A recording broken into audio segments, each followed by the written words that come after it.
Olha, a gente pode utilizar essa ideia de sinônimos e antônimos nos nossos textos, né? Nas nossas ideias do dia a dia, para não repetir uma palavra. Então é muito bacana ficar atento e cada vez melhorar as suas produções textuais. Agora a gente vai para a nossa aula de produção de texto. Vamos aprender algumas dicas importantes para você produzir aí um jogo, uma brincadeira. Vamos ver como, né, existem sempre algumas regras, algumas formas específicas em cada gênero. Vamos ver aí um pouco sobre isso. Bem, gente, na semana passada nós havíamos estudado um modelo de texto, né? E aí falamos sobre parágrafo, observação, né, de ponto, parágrafo, a margem, né? A importância da margem, de manter sempre aquela parte livre, né, na folha, no papel. Então, cada vez que a gente precisa produzir um texto, deve observar as características desse texto. Hoje a gente vai ver um modelo bem diferente. Olha isso. Você já observou que sempre existem regras para jogos e brincadeiras? E aí já estamos, né, falando de outro gênero textual, com outros objetivos, outra forma, né, outra estrutura. Aqui a gente vai falar, né, de outras coisas. Então, o modelo de texto ele vai seguir as características do seu gênero. Aqui a gente está falando, né, de jogos e brincadeiras. E aí como se deve fazer, né, observando esse modelo de texto, se você tem em casa algum jogo, né, com regras, se você for observar, ele segue mais ou menos um padrão, embora a ordem possa, né, ser diferente em relação a um jogo ou outro, mas algumas coisas são bem parecidas. Por exemplo, né, aqui ele vai ter sempre o nome do jogo e aí vai ter umas orientações para que a pessoa aprenda, né? Aprenda a jogar, aprenda a fazer aquela brincadeira. Então, alguns gêneros textuais terão modelos assim. Aqui, olha, leia as instruções e aí vai haver o que é chamado instrução, né?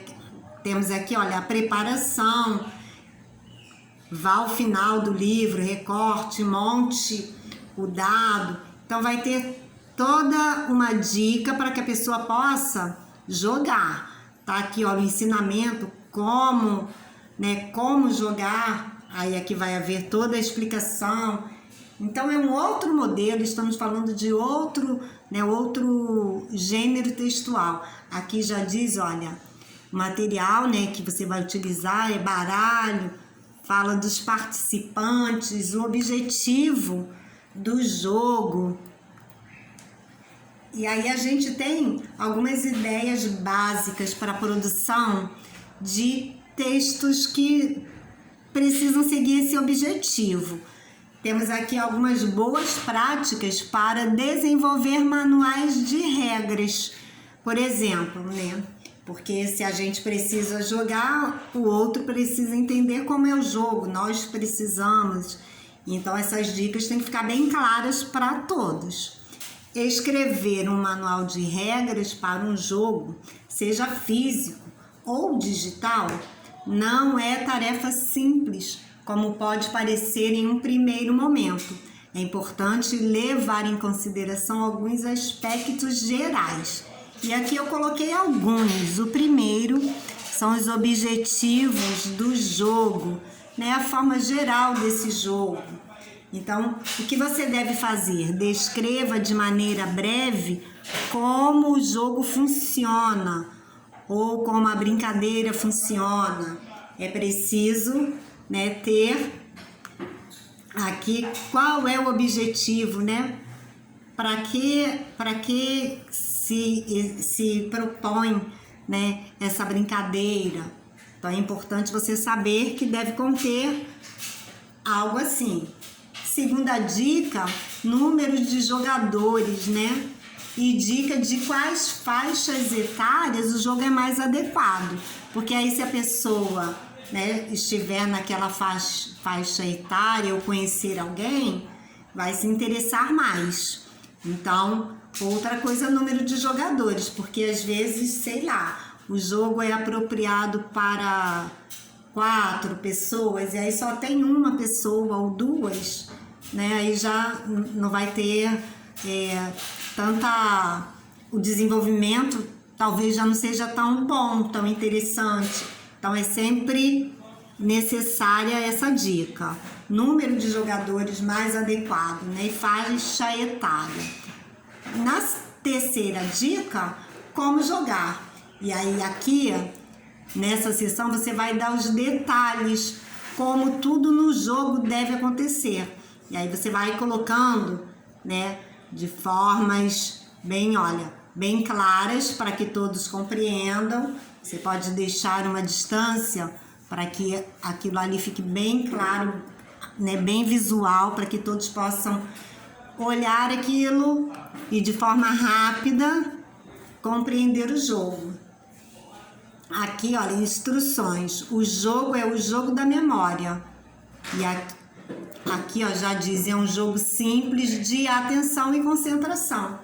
Olha isso, já tá ali nessa pequena frase indicando qual é o objetivo desse jogo, o jogo da memória.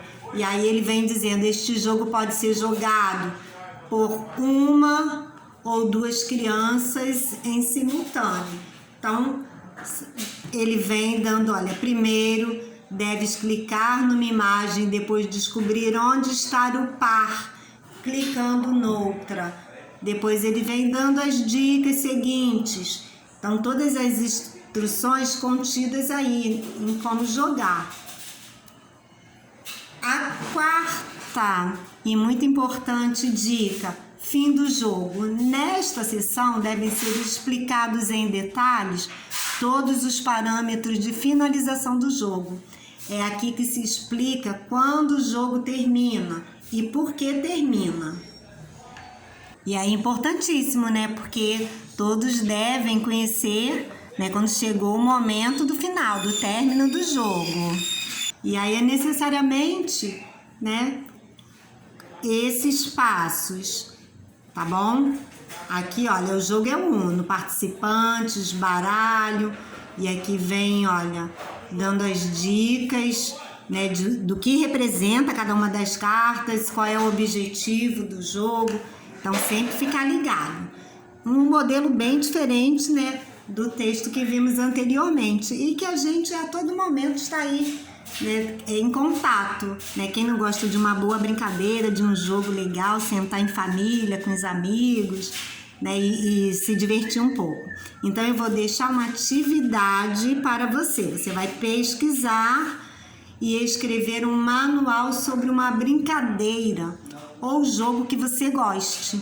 E depois, né, que você escrever esse manual, a sua brincadeira, colocar bem organizado, aproveita para observar as dicas, né, que você agora aprendeu, e depois você vai ilustrar.